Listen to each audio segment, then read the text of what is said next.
नमस्कार दोस्तों। स्वागत है आपका इतिहास की ऑनलाइन कक्षा में।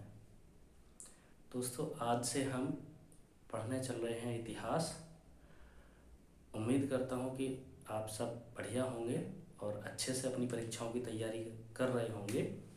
तो आज से हम इतिहास पढ़ने चल रहे हैं। तो इतिहास की जब शुरुआत होती है तो सबसे पहले हम, क्योंकि इतिहास बहुत बड़ा विषय है, तो इतिहास को अध्ययन की सुविधा के अनुसार कई भागों में बांटा गया है। तो हम सबसे पहले इतिहास का वर्गीकरण पढ़ लेते हैं कि कौन से काल में क्या हुआ था या कौन सा काल किस समय पर पड़ता है। तो आइए हम पढ़ लेते हैं। देखिए, ये मैंने पहले ही थोड़ा सा लिख के रखा था, क्योंकि समय का थोड़ा अभाव है, इसलिए मैंने पहले ही बोर्ड पर लिख लिया था, जिससे कि मैं आपको आसानी से समझा पाऊँ और लिखने में जो समय जाएगा वो थोड़ा सा बच जाए। बाकी आगे की कक्षाएं सब लिखित में ही होंगी, मैं स्वयं बोर्ड पर लिख कर ही पढ़ूँगा। तो देख लेते हैं। देखिए, ये हमारा इतिहास है और इतिहास को अध्ययन की सुविधा के अनुसार 3 भागों में बांटा गया है। 3 भाग कौन कौन से हैं? प्रागैतिहासिक काल, आद्य ऐतिहासिक काल और ऐतिहासिक काल। जो इतिहास को 3 भागों में बांटा गया है वो प्रागैतिहासिक काल, आद्य ऐतिहासिक काल और ऐतिहासिक काल में बांटा गया है। अब ये जो हमारा प्रागैतिहासिक काल है, इसको भी पुनः 3 भागों में बांटा गया है, जिससे कि हमारे अध्ययन में सुविधा रहे। तो प्रागैतिहासिक काल के जो 3 पार्ट हैं वो कौन कौन से हैं? नंबर 1 पुरापाषाण काल, नंबर 2 मध्यपाषाण काल और नंबर 3 नवपाषाण काल। क्योंकि इनके पीछे काल आ रहा है, तो ये जो काल शब्द है ये समय को दर्शाता है। तो कौन से समय में कौन सी घटना घटित हुई या किस घटना को किस काल में रखा गया, उसके लिए समय को जानना आवश्यक है।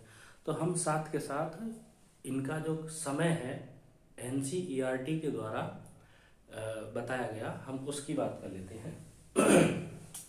देखिए, पुरापाषाण काल का जो समय है, माना जाता है कि जब से मानव सभ्यता प्रारंभ हुई या इतिहास प्रारंभ हुआ, तब से लेकर के 9000 ईसा पूर्व तक का जो इतिहास है वो हम पुरापाषाण काल में पढ़ते हैं।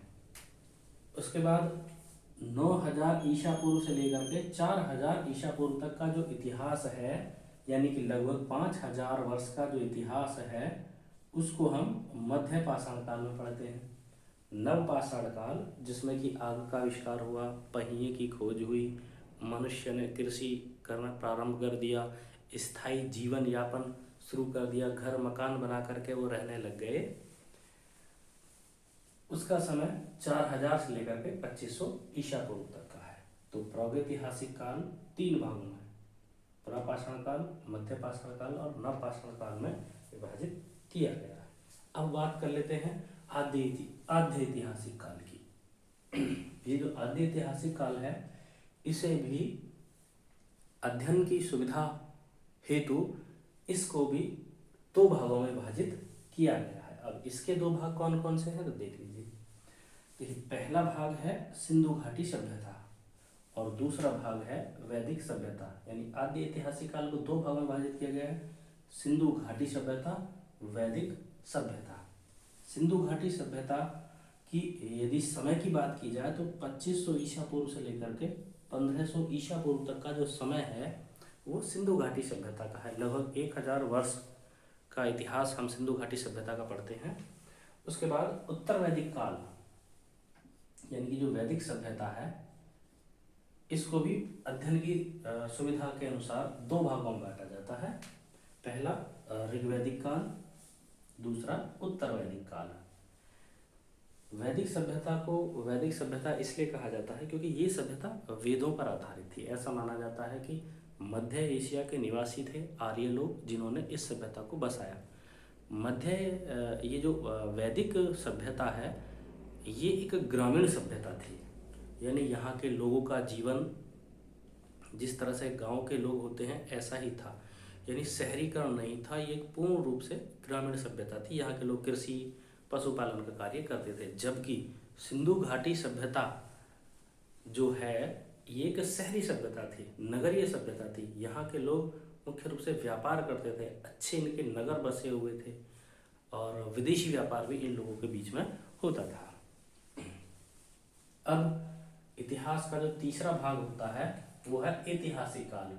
इस ऐतिहासिक काल को भी अध्ययन की दृष्टि से 3 भागों में बांटा गया है। पहला भाग है प्राचीन भारत, दूसरा भाग है मध्यकालीन भारत और तीसरा भाग है आधुनिक भारत।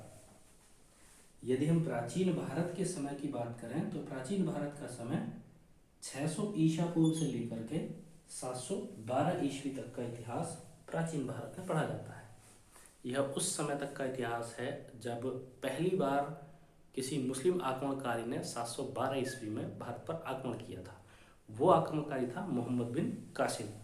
तो 600 ईसा पूर्व से लेकर कर मोहम्मद बिन कासिम के आक्रमण तक का जो इतिहास है, लगभग 1200 वर्ष का जो इतिहास है, ये हम प्राचीन भारत में पढ़ेंगे। अब बात कर लेते हैं मध्यकालीन भारत में।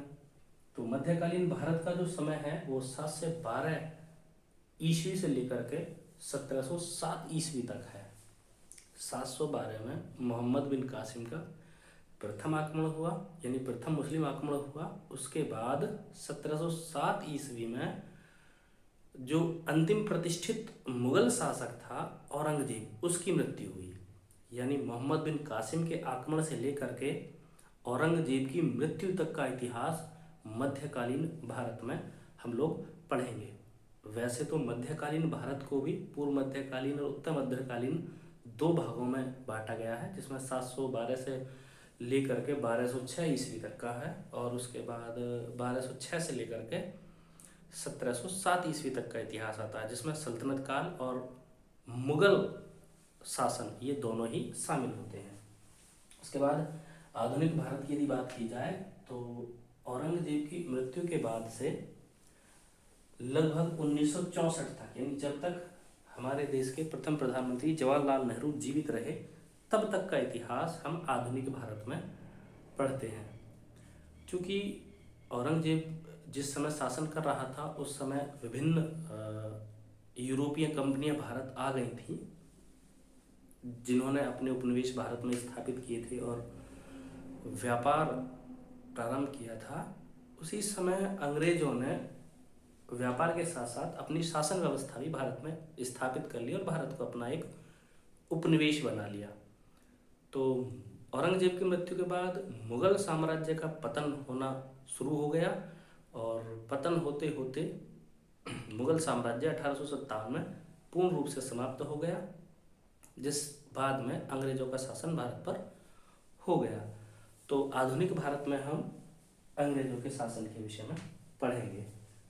चूँकि हम प्रतियोगी परीक्षाओं और विश्वविद्यालय स्तर की परीक्षाओं को ध्यान में रख करके ऑनलाइन कक्षाओं का संचालन कर रहे हैं, इसलिए अब जो इतिहास पढ़ाया जाएगा, इतिहास शुरू किया जाएगा, वो सिंधु घाटी सभ्यता से शुरू किया जाएगा। क्योंकि प्रतियोगी परीक्षाओं में भी और विश्वविद्यालय स्तर की परीक्षाओं में भी सिंधु घाटी सभ्यता से अनेक प्रश्न पूछे जाते हैं, जो कि ऑप्शनल भी होते हैं, लिखित भी होते हैं और निबंध स्तरीय प्रश्न भी होते हैं। तो हम अगली कक्षा में सिंधु घाटी सभ्यता पढ़ेंगे। आज के लिए इतना ही। Thank you.